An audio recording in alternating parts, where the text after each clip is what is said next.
52-32 roll with the NFL complimentary plays here on the video report over the past 26 Sundays. 52-32 with the plays I've been giving away in the NFL. Think about that for a second. Most guys in this industry would kill to go 52-32 with the plays they're selling. And these are the plays I've been giving away for free. Hi, everyone. Al DeMarco here, General Manager at DeMarcosports.com, and I've got 5 more selections for this Sunday card coming your way, including that little game. You remember the Super Bowl last year? Yeah, San Francisco and Kansas City. That's among the 5 games that I'll be bringing you on today's video reports. But before we go any further, let's talk about a couple of cool little stats that I've been updating you on the entire season. That little quirky trend that I've been following for the last 13, 14 years that would make you money in the bank if you could simply pick the straight up winners. And little hesitation before I get there, don't forget, the only reason you're watching this report is because, well, you wanted to know what color shirt I'm wearing today. I understand. You were thinking, is it going to be green? Is it going to be red? Is it going to be orange? Yes, it's blue. I know. It was definitely in your wheelhouse, but you're watching this because you're into gambling. You're watching this because you love the NFL. Remember, you can leave your top pick down in the comments section. I mean, it is an open forum. I think it's really cool when you leave your top pick, your teasers, your parlays. Some of them I can't see. Others I certainly can understand, but I encourage you to do so, and I encourage all of you to comment, be nice, on everyone else's picks too. I think that exchange of information here in a gambling forum is ultimately what makes the whole world go around here, because you all have opinions and they're just as valid as mine, even though I've been doing this for 30 plus years, especially when you're in regions that you specialize in a particular team that you follow particularly all the time. And maybe you have insight on a team that I don't or others don't. So again, I encourage you to do that, not only here on the NFL video report, but in the college football report too. It's what makes the world go round. So with that being said, let's talk about that little quirky trend again, straight up winners, how they've done amazingly well against the spread. And all these numbers that I'm about to give you, remember, over on DeMarcosports.com, if you go over to the free pick section and simply click on Pro Football NFL and scroll down, they are all laid out there for you, because I'm going to overwhelm you here with the numbers, let's face it. Bottom line is this. The straight up winners have made you an absolute fortune this season. And what have I told you about everything being cyclical when it comes to gambling? In weeks 2, 3, and 4, the underdogs were absolutely ruling the roost. But the Chalks have come back and kicked everybody's ass the past 2 weeks, guys. 13-1 against the spread. The straight-up winners went the past 2 weeks combined. 13-1. And on the season, straight-up winners are now 79, 11, and 2 against the spread. 79, 11, and 2. 87.8%. And you're saying, oh my God, Al, why don't we simply find the straight up winners and we'll make a fortune? Listen, I agree with you. We'd all be billionaires. It's just not that easy to simply find the straight up winners. Otherwise, listen, guys, I'm following the trend. I'd be doing it too. Again, it's just not that easy. See, listen, I get flummoxed even when I talk about it because it's just so damn exciting, really. But the bottom line is this. The last 2 weeks, the straight up winners, 13-1, 13-1. By the way, who was the lone straight up winner not to get the ATS win last week? The Eagles. Yeah, the Eagles. Screw the Eagles. Screw the Eagles. That's all I got to say about that. How have the dogs done? The dogs, as I alluded to earlier, had that great run in weeks 2, 3, and 4. And of course, all you underdog lovers, you were screaming from the rooftops. You were just once again unbearable, I have to say. Some of your comments, yeah, you all thought you were just, ruling the roost as well. I mean, it's amazing. Year after year, I do this. I run into the same damn thing. You got to bet the dogs. You got to bet the dogs. Yeah. And every season, there will be periods, there will be weeks where the underdogs are absolutely the play. And you guys just won't shut up about it. And I say the same thing. Everything is cyclical. Well, listen, the last 2 weeks, what happened? 2 weeks ago, favorites 10-4. Last week, favorites 11-3. And now suddenly, the favorites are 6 games over 500 for the season at 48, 42, and 2. But I assure you, the regular season encompassing 272 games, when we reach the very end, that margin, that spread between the favorites and the underdogs will be somewhere around 10 to 15 games. It is that way every single year.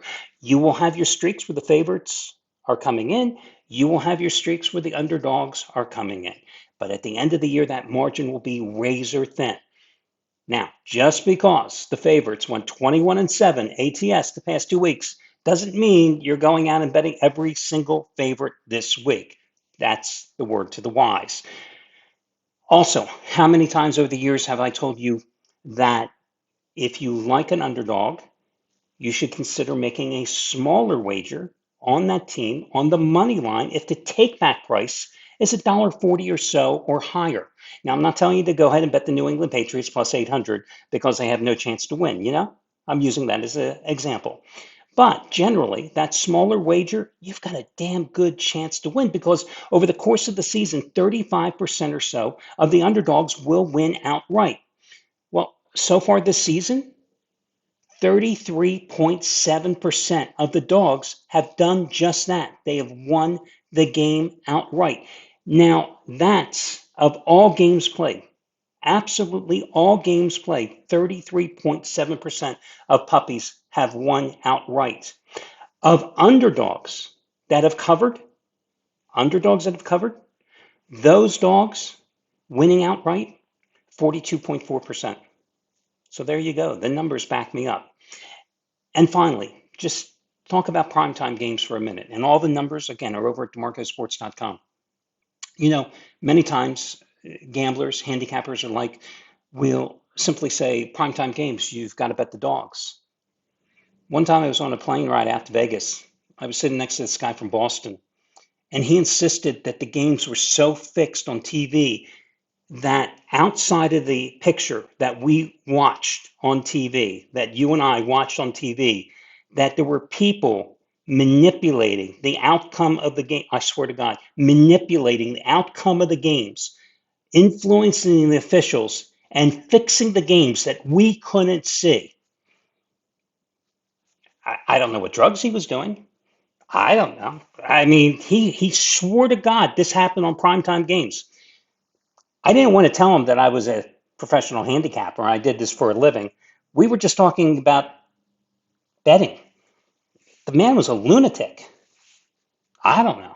But anyway, listen, favorites so far in primetime games are 15-5-1 against the spread.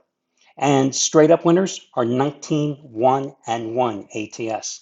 All the numbers are broken down by Sunday night, Monday night, and Thursday night over on the site, DeMarcosports.com.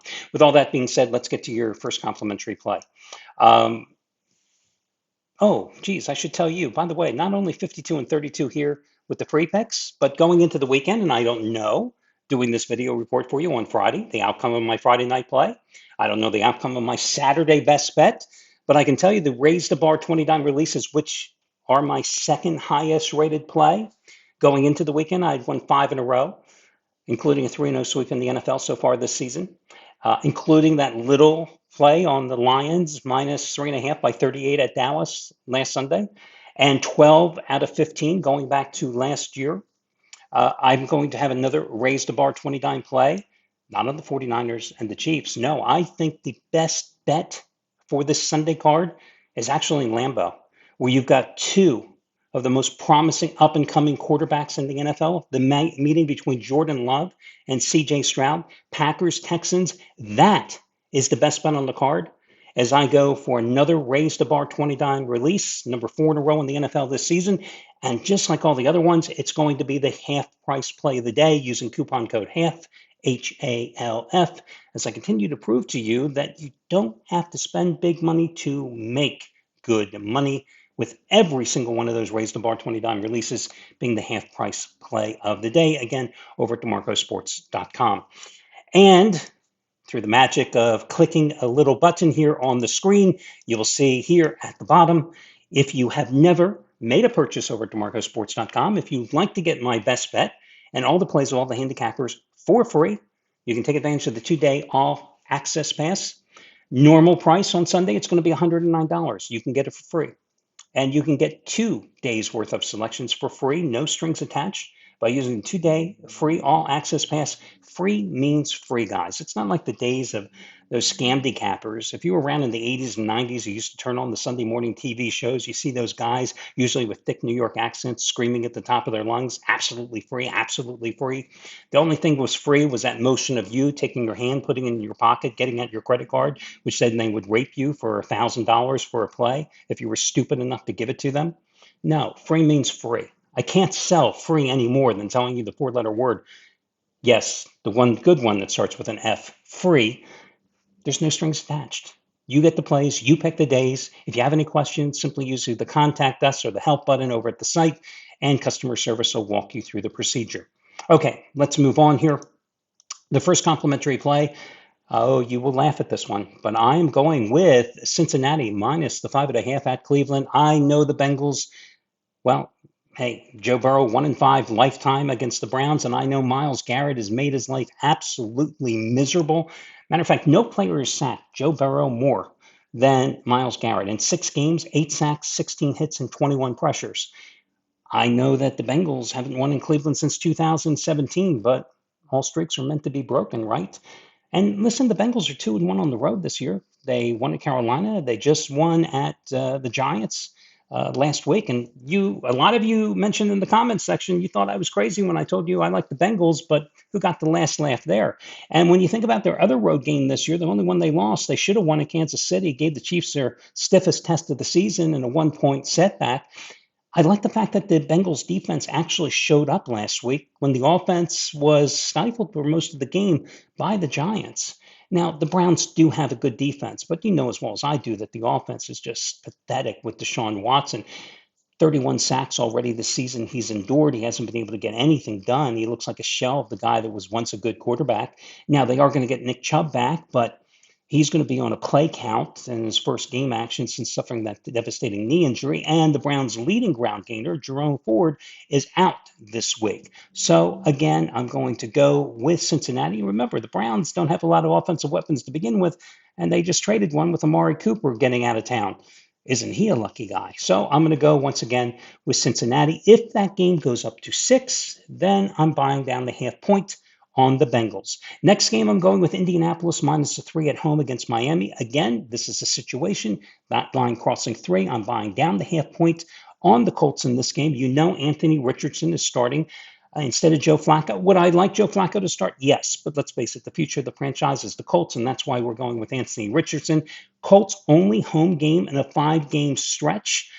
They went 2-1 with Flacco primarily at quarterback. Michael Pittman, questionable, but expected to play after being a limited participant in practices this week. Of course, their top ground gainer, Jonathan Taylor, is out for this game. The bottom line is this. I don't care that the Dolphins are coming off a bye. I don't care that the Dolphins finally won a game 15-10 at New England in their last outing. What I do care about is they've got Tyler Huntley at quarterback, and that doesn't inspire a lot of confidence here. You look at Jalen Waddle and Tyreek Hill, one of the best pass-catching duos in the NFL, and they've combined for a whopping 44 catches through 6 games with 1 touchdown. Yes, the Dolphins are running the ball well. And yes, they should be able to run the ball well against a Colts run defense that's giving up 155 yards per game, 31st in the league. But at the end of the day, you still have to put points on the board in order to win a game. And I think where the Colts are going to have a distinct advantage here is that even with Richardson, who doesn't have a lot of experience when you think about the number of games he started at Florida and in the pros because he's been injured so many times and because he's young. But the Dolphins don't have a pass rush. That's almost overlooked with all the injuries they have on the offensive side of the line of scrimmage. You know, their top 4 pass rushers a year ago, Bradley Chubb still hasn't played this year. Jalen Phillips only had 1 sack before suffering a season-ending knee injury. Christian Wilkins, not even with the team, he's with the Raiders. Zach I think he even pronounced his last name Sealer. Those four guys combined for 36 and a half sacks a year ago. This season, the three guys that are still with the Dolphins, a total of three. So another reason I like Miami. Next game, I'm going to go with the Rams -7 over the Raiders because the Raiders suck. And the Rams coming off a bye, they had played pretty well in their previous two games, a 5-point home loss to the Packers, a 6-point road loss to the up-and-coming Bears. Those were the two games they played since they came up with that upset of the 49ers, where San Francisco gift-wrapped them the victory with a fourth quarter collapse. They might get Cooper Kupp back. It won't be decided, even though he was a limited participant all week in practice until Sunday morning, Sean McVay says. You got the Raiders that are coming off a 32-13 home loss to the Steelers. Before that, they lost 34-18 to Denver. Their only win in their last four games, they beat the Browns. Big deal. They can't stop the run. Steelers just gashed them for 183 yards, 5.2 yards per carry. Their run defense is giving up almost 5 yards a carry, 141 yards a game. I think the Rams will be able to reestablish their ground game, something they haven't done on a consistent basis this season, but they do have a good offensive line, and I think Matthew Stafford will be able to work with that. Again, this line has moved from 6 up to 7. I'm buying the half-point down on the Rams. Your early game from London, 9:30 Eastern Time kickoff, is going to be Jacksonville -6 against New England. You have Doug Peterson saying after last week's blowout loss at the hands of Chicago 35-16, there has to be a culture change. You have some Jaguars players saying that some of the team guys quit. You have Trevor Lawrence saying the team is fragile. I don't know. This team needs psychoanalysts. They should just have a bunch of therapists instead of assistant coaches. All I know is that even though you've got two 1-5 teams, one has talent that hasn't performed, that's Jacksonville. One doesn't have a lot of talent and doesn't perform, and that's the Patriots. I'm going to go with Jacksonville here and look for them to come up with a win. Their inherent advantage is that they've been in London for 2 straight weeks, as opposed to a Patriots team that had to fly over for this game. And listen, when you look at the lifetime statistics for NFL teams playing in international games, whether it's London or Mexico City or Brazil, the favorites are 36-10 and 1 straight up and 32-15 against the spread. You can't really go against numbers like that. I think that Drake May, had an okay game in the loss to Houston, 41-21 last week, but it was his first game. 20 for 33, 242 yards, 3 touchdowns, 2 interceptions, and his offensive line afforded him no protection as he was sacked 4 times. So I'm going to go here. He's going to be missing his left tackle. Lowe is going to be out. I'm going to give a shot with Jacksonville. Now, your last play. I almost feel like saying, fool me once, shame on you. Fool me twice, shame on me. I can't tell you, as Kansas City has gone 4-0 with Patrick Mahomes at quarterback against the 49ers, how many times I've taken the 49ers in that 4-game stretch, but I'm going to do it again and take San Francisco at home minus the 1.5 against Kansas City. Even though in Mahomes' 4 wins against the 49ers, he's averaged 339 yards passing a game, hit 68% of his passes, 10 touchdowns, 4 interceptions. And his team, the Chiefs, have scored at least 25 points in every one of those games. In fact, they scored at least 31 points in every win until last year's Super Bowl. And I'm still going to go with San Francisco, even though Andy Reid in his coaching career and coming off a bye in regular season games, 21-4 straight up in the next game. And even though San Francisco's Jordan Mason is questionable for this game because of that AC joint injury that had him as a limited participant all this week in practice. Jesus, I'm almost talking myself out of this game. But again, I just like San Francisco here. I like the way Brock Purdy rebounded from a bad game by dissecting Seattle's defense last Thursday night. Now, granted, I think the Chiefs' defense is obviously much better, but I just think in this game, it's the 49ers to go with them. They still have a lot of offensive firepower, and the Chiefs haven't played well offensively all year. Excuse me, I get so choked up talking about the Chiefs and the 49ers. So let's recap and run these plays in order. Again, it's going to be Cincinnati number 1, Indianapolis number 2, the Rams number 3, Jacksonville number 4, and San Francisco number 5. Good luck, everybody, and we'll talk to you again soon.